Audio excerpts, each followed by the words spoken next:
'n eienskap van 'n natriumnitraat oplossing is dat dit, die korrekte antwoord is D, neutraal is.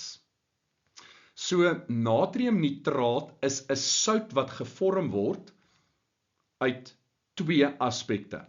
Eerstens, die natriumkatione wat kom vanaf natriumhidroksied, en jy sal onthou, dit is 'n sterk basis.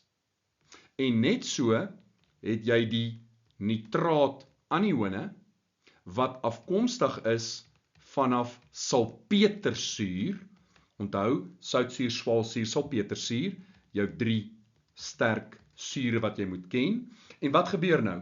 'n Sterk basis reageer met 'n sterk suur en dit lewer vir ons 'n neutrale sout. So nog die natriumkatione, nog die nitraatanione gaan hidrolise ondergaan. En daarom lewer natriumnitraat 'n neutrale oplossing met 'n pH van 7.